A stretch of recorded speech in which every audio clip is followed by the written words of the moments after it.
everyone has the potential to achieve something in their lives that they love and enjoy. You have to put yourself in these uncomfortable situations or conversations to grow. And that's where growth comes from, right? Down to 25 seconds. Means is pass. This is a really interesting strategy by Houston. They're aggressive now. Not staying back. Well, remember, they have a team in there to block anything that goes inside. Down to 14 seconds. Oh, almost stolen by Drexler. Boy, is he good at that. They've got to drive to the basket. It's down to 7 seconds. You can see the time. Wittenberg. Oh, it's a long ways. They won it! Hey folks, this is Abe Shreve. Welcome to the Choose Difficult podcast. The path to success is not easy, and here we explore the stories of those who choose difficult and change the world they live in. Folks, today I'm really excited to share with you a conversation that I had with one of the all-time NBA greats, in my opinion, Thurl Big T Bailey. I was 10 years old when I watched NC State clinch the National Collegiate Basketball Championship, and Thurl Bailey was the star on that team. That NC State team wasn't supposed to win the tournament. In fact, they beat what many believe was an unbeatable team in the University of Houston. That University of Houston team was known as the Phi Slamma Jamma. They had Akeem Olajuwon and Clyde Drexler, who would later go on to be two of the all-time greats to ever touch a basketball. That was how I was introduced to Thurl Bailey. But later, I would come to know Thurl Bailey with the rest of the world as one of the stars of the Utah Jazz. He was drafted in the first round of the Utah Jazz, and I was a young basketball fan. I had a couple struggles. I lacked height, skill, and talent. But outside of that, I was an amazing player, and Thurl Bailey was someone that I watched with great eagerness. He played 9 years in a Utah Jazz uniform and was a critical component of really great teams. But there's so much more that we can learn from Thurl Bailey. Thurl is someone who I find extremely humble. I mean, he's a giant of a man, but he's also a giant of a man when it comes to humility and consideration and thinking about others. He grew up in a very interesting time in our nation. He grew up in Washington, D.C. during the 60s. It was the height of the civil rights movement. And he shared with us what it was like to be a young kid growing up at that time. My dad was born in D.C., so he had some friends and relatives in Washington, D.C., and so he loaded the family up and with me in tow, and then my older brother and sister, and moved to D.C., and I was born right after we moved there. And so that was in the 60s. So you can imagine Washington, D.C. in the 60s, civil rights movement was still strong. And so growing up in a very African-American cultural environment. We moved to the suburbs of Maryland, but they were just as dangerous as being in the city. So my parents basically raised us with the thought of that education was what was going to save us. And that's why they risked everything and moved so that kids could get a better education. I always tell people that they ever saw or remember the Titans, the high school when the parents were there with the signs. That was basically almost every desegregated high school in that Washington, D.C. area, mine included. My parents were really, really good at sitting us down and talking to their kids about what was going on and how we were supposed to act and react and not react to certain things. And so they didn't try to shield us from it. Like when we drove back down to North Carolina to visit our relatives, we would stop at certain places and we had to go around the back to get our food. We had to drink out of the colored water fountains. So it was all an education. My parents were the fighters and the protectors. And so we just grew up in this environment where we were very conscious, very aware of what was going on around us. I couldn't help but ask Thurl his thoughts and feelings about what's going on in America today. I mean, he has just described to us that as a child, he would have to use a separate drinking fountain, or he had to go around to the back of a restaurant in order to get his food. And certainly in today's environment, there is a lot of civil unrest. So I was interested in his thought and feeling on what's going on today. It's been different in the sense that I grew up with a lot of information. I grew up in the thick of it. And so my parents were at the monument when Dr. Martin Luther King gave his famous I Have a Dream speech. So when you grow up through something like that, you tend to have something to offer education-wise or, to lend to the topic. I've really been able to have great conversations with people, sometimes uncomfortable, but they've been really great conversations as far as understanding perspectives on certain things and maybe not agreeing on everything, but being able to civilly sit down and talk about perspectives on how I grew up versus how they grew up and where they grew up. If it was in Utah, they would say, well, I didn't grow up around many black people, or I grew up in this kind of a household. Why are the NBA players kneeling during the national anthem? And those kind of things from a different perspective tends to just to educate people. I asked Thurl, when did basketball become a part of your life? And I was absolutely expecting him to say, I was born with the ball. But the truth is, it didn't come until he was a teenager.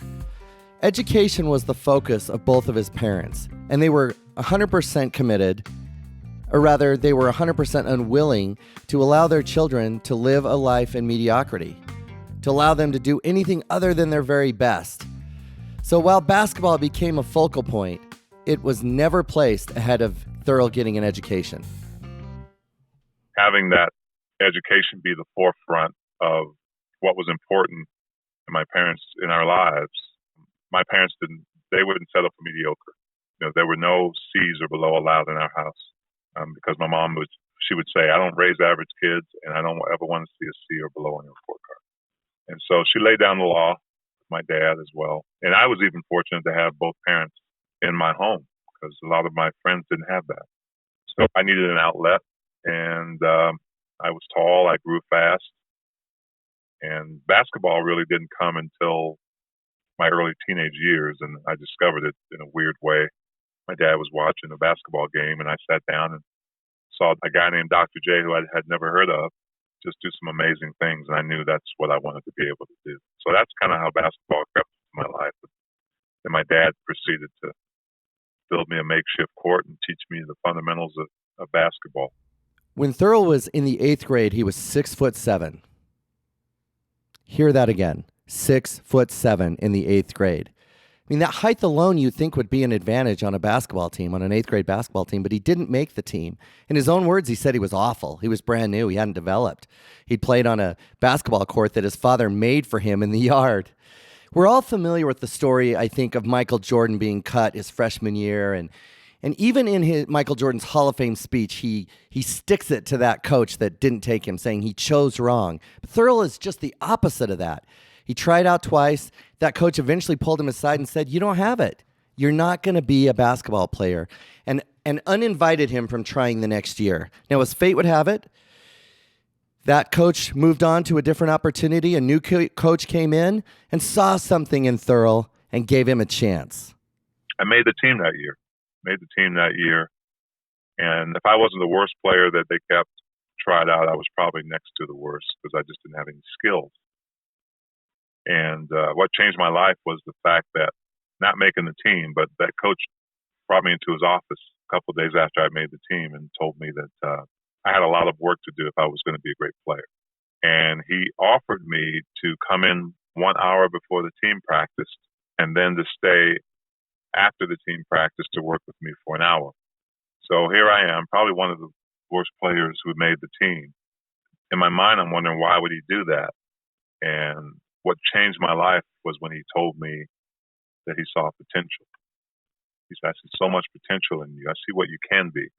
And it just gave me a sense, even today, of the lens that we see people through, right? I mean, you have one coach that knows what he wants, and it's not, I'm not a part of that plan, but you have another coach who says, I'm patient. I think this kid has something special that I can work with that can help me down the road and help him down. So making the team, I didn't play much that year, but making the team was the greatest thing that ever happened to me that year, just because I realized what potential meant. I realized how people look at each other and see something different. And that really started my basketball career because that coach believed in me and got me to see what I could be. And when I went to high school, I played JV and really came into my own my senior year of high school and got a scholarship to North Carolina State. All right, so just please stop for a second. And I really want to focus on what Thurl has just said to us. What changed my life was a coach saw potential in me. And I think of all the business owners that I've had the blessing of working with that hire people to come into their company to perform certain jobs. And there is a difference between those that become impactful leaders, that develop people, and those that see the people in their company as just playing a role. They're just a part of it. They're just replaceable. The leaders that look at the people they lead and say, this person has potential, and my job as a leader is to invest the time and energy into them so that they can become really what I think they can become. Those are the people that build the greatest companies. Thurl said he was if he wasn't the worst, he was one of the worst players on the team. But the coach saw potential. Down the road, he'd be an NCAA champion, and he would be one of the greats of the NBA. That's leadership. Yeah, I was really fortunate. And not even all coaches, as much as they were leaders and teachers. A lot of times we think of coach in the sense of just sports, but I had so many people in my life at that time that, including my parents, that had opportunities to nurture and develop me. I say me, but, all the kids that they come in contact with. But sports-wise, that junior high school coach really epitomized the fact that he saw something, like he tried to look ahead, and there's no guarantees, obviously, but he saw that this tall, lanky, uncoordinated kid could blossom into something great. There were things that came with that. I had to commit to it. I had to commit to things off the basketball court as well, staying out of trouble, hanging around the right people, bringing home good grades, those kind of things. But even in high school, my coach, Ernie Welch, was the same way. He was the one that took me to the next level. And I went to NC State under a guy named Norm Sloan, who recruited me. And he left after my freshman year. And as soon as he left, I was going to leave because I basically came to NC State because he recruited me, came to the house and talked to my mom and dad. So I called my mom after he left after my freshman year. And I said, Mom, Coach Sloan, he's leaving, so I'm coming home. And she said to me, son, you may be going somewhere, but you're definitely not coming home. So she talked me into staying and waiting and being patient for the next guy and meeting him. And she said, you might even like him. And so they bring in this new coach named Jim Valvano, and he tries to sell us something, a bill of goods to keep us there. He does a pretty good job because nobody left. And he promised us that there wouldn't be a day that goes by that he wouldn't remind us of what his ultimate goal for us was, and that was to win a national championship. It's hard when a leader and a mentor that you started with leaves. It's hard when someone leaves a team. It's hard when they leave a company. However, Thurl's mom gave him a great gift because Jim Valvano would go on to play a very important role in the development of Thurl Bailey and every member of that team. And he did something that I think every leader ought to sit a little taller and perk up and listen to and pay close attention to. He got them focused on something other than him. His goal wasn't that they would all like him. Every day, he reminded them that he was there to work with them so they together could win a championship. Coach Valvano would put us through some of these exercises, visualization, putting yourself in the moment. We'd spend hour and a half practices just climbing a ladder and cutting the nets down in the gym and pretending like we won a national championship.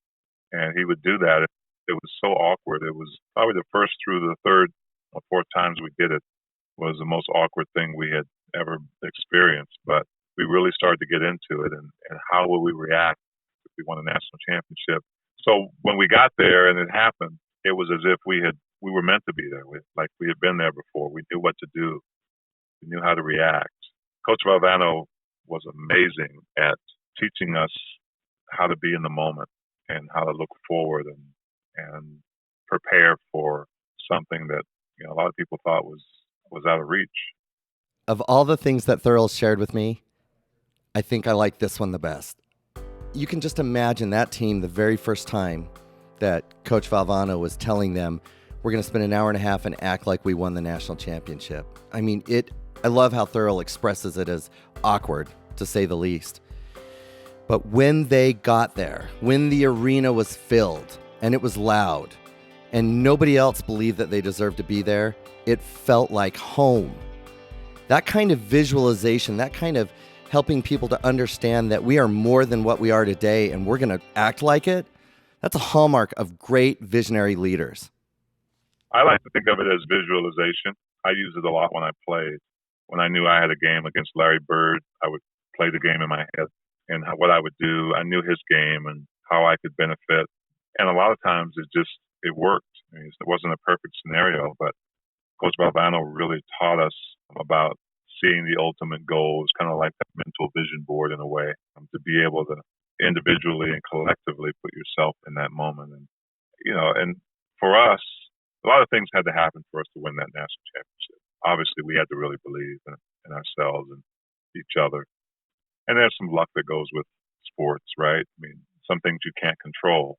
But I think the preparation that we put into it really led us to those fortuitous things, right? I mean, it just put us in a place where the stars just aligned because we were so prepared for it. And when you get to the championship, it's anybody's game, right? It's anybody's game, and it's not about individually that you have great players. It's about collectively what you bring to the table. And we were just such a close-knit team. We had leaders in our seniors, myself and Derek and Sydney, and we had young freshmen and sophomores that were just growing up before our eyes. And we had a coach at the helm that was just a master. I mean, just a master at coaching, and not just coaching basketball, but just preparing us on and off the court for greatness. He was a very educated man. He liked to read. I think in his profession, he wanted to make sure he was equipped with everything that he needed to get to his goals. I mean, in the book I wrote, Team of Destiny, I interviewed his widow, Pam Valvano Strasser, and she talked about these sticky notes that he used to put his goals on. Win a national championship was one. Get to the ACC tournament. So he used to put his dreams, his goals on a sticky note. And so a guy like that just had a pattern of preparation. He was always preparing for what he wanted, and he had his goals written down. He had them in sight. He knew he couldn't accomplish them all by himself.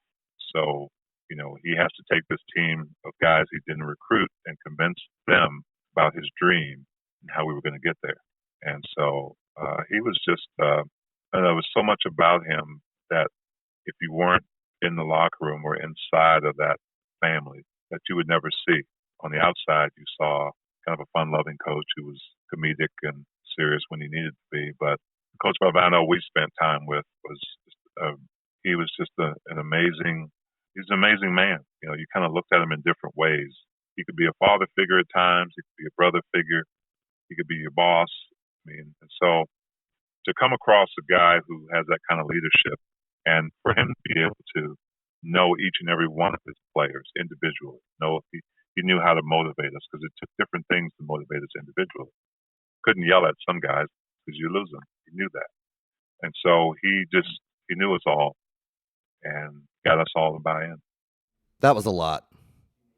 I mean, I hope you picked up some of what he was saying there. We now know a lot about what made Jim Valvano such an impactful leader.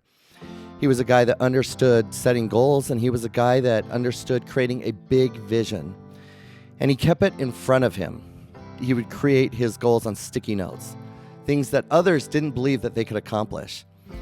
And I think that part of what his magic was, part of what made him such a success with the teams that he had, was that he understood his players. Thurl talked about how he knew how each one of them needed to be talked to. You could yell at some, but you couldn't at others. It's a really intelligent leader that understands how to speak to another in their language. That's how you get the best out of people.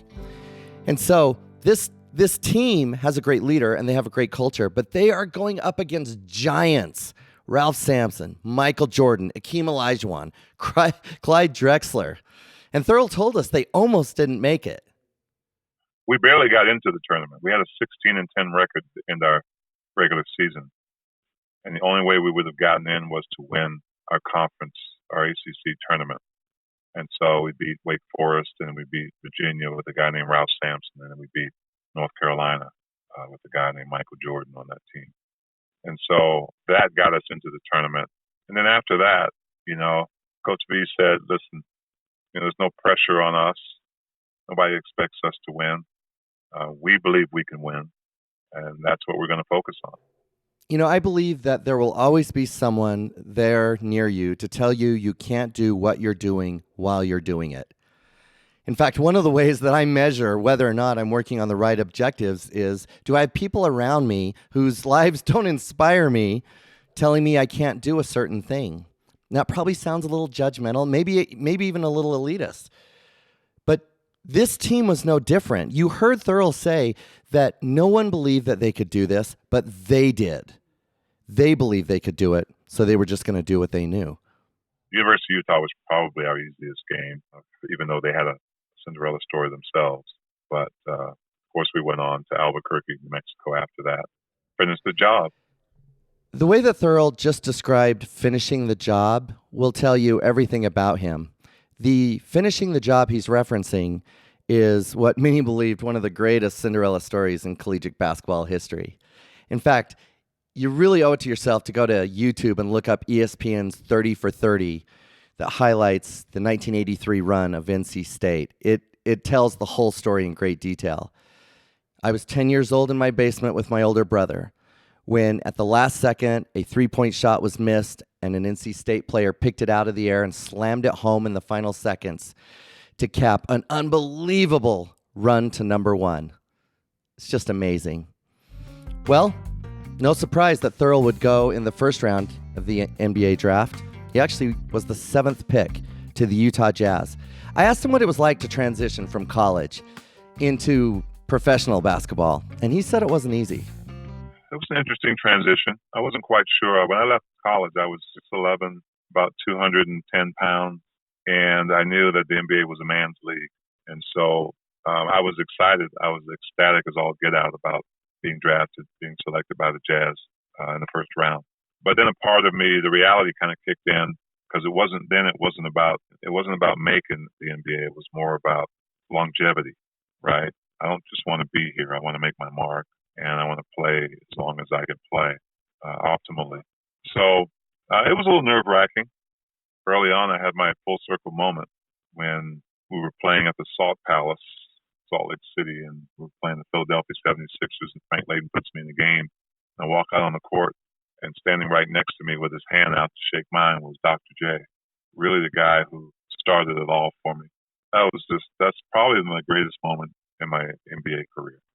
And I scored a lot of points and played against a lot of greats and played with some great players. But meeting Dr. J, my childhood idol, so to speak, was surreal. It was a surreal moment. And I had to come to my senses because I had to guard him that night. But I held him to 47 points. Not a chance he was going to score 50 on me that night, I can tell you that. Well, he held him to 47 points. No chance he was going to score 50 that night on Thurl.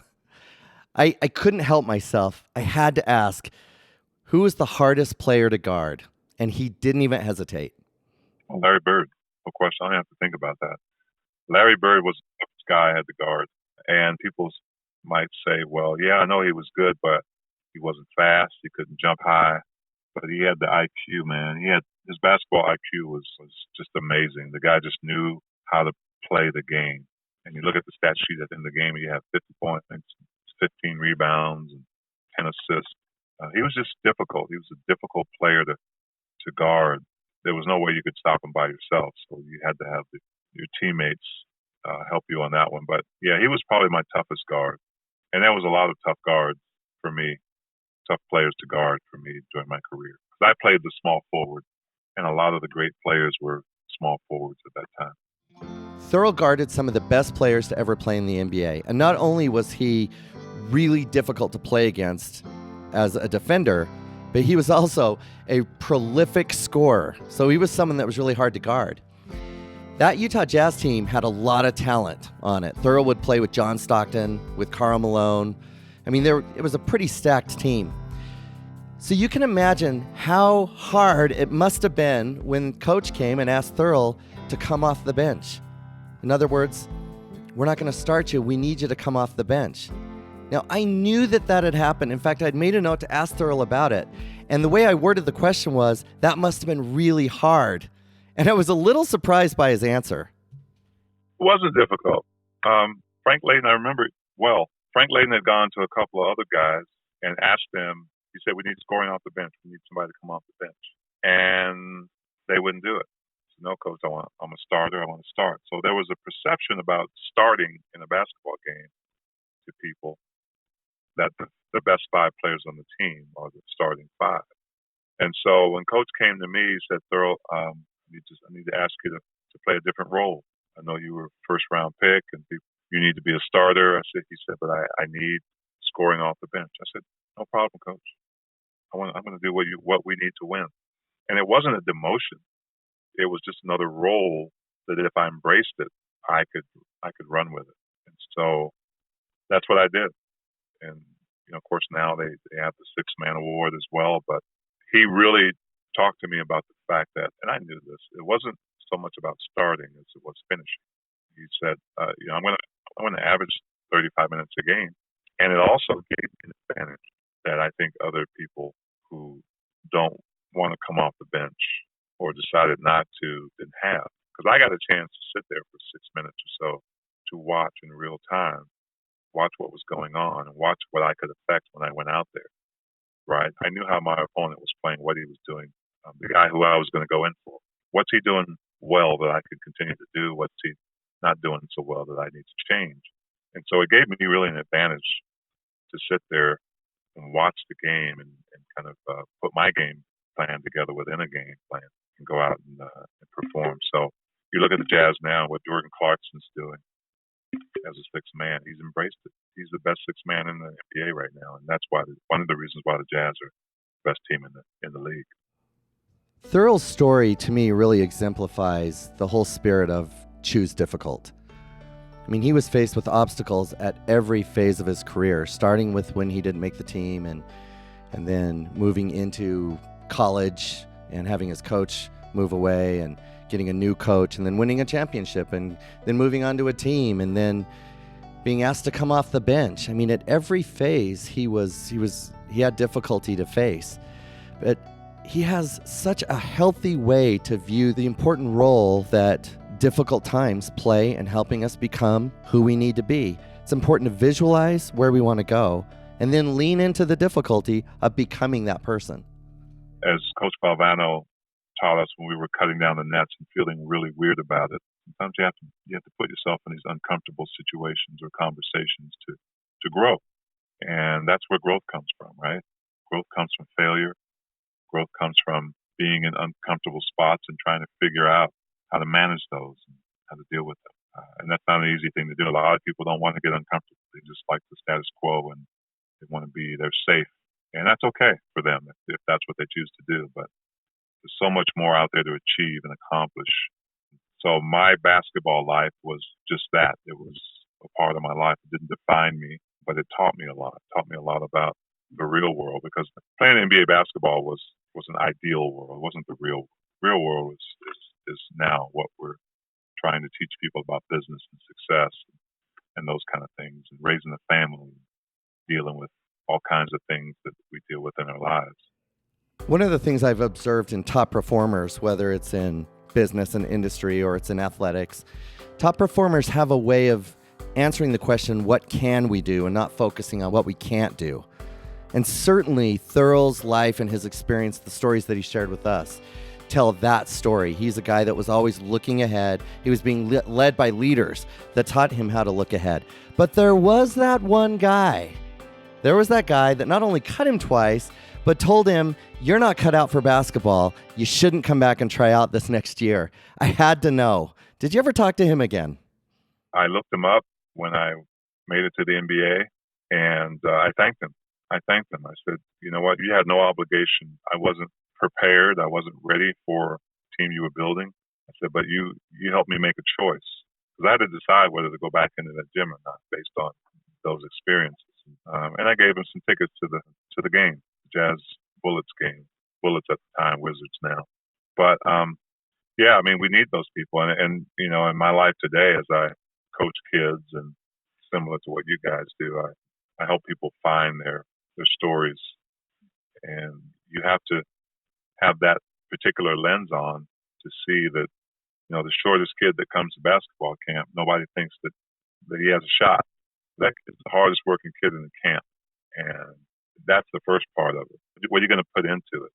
So it's been amazing to kind of use those things throughout the course of my older life now, when I look at other people and I come across other people and I speak to other people about what they want to accomplish in their lives. I learned so much from Thurl, and it was really incredible to hear the way that he was able to look at his life and extract the lessons, extract the learning. Just literally a humble giant. I loved learning about visualization, hearing about how Coach Valvano would have the team visualize winning the championship, cutting down the net, standing up on the rim, and the role that would play later in helping Thurl visualize how he would play against Larry Bird and others. I loved Thurl's understanding of there's a role for him to play and it's important. Even when he was asked to come off the bench, he was able to just completely put his ego aside and say, what can I do that helps us be the best team? I want to encourage you to go to thurlbailey.com. He's written a book called Team of Destiny, where he goes back and extracts incredible lessons from the 1983 NC State Championship team. And I know you're going to love it. thurlbailey.com. Well, there you have it, folks. I hope you've enjoyed our time together. I hope you'll join us next time as we continue to explore the stories of extraordinary individuals who choose difficult.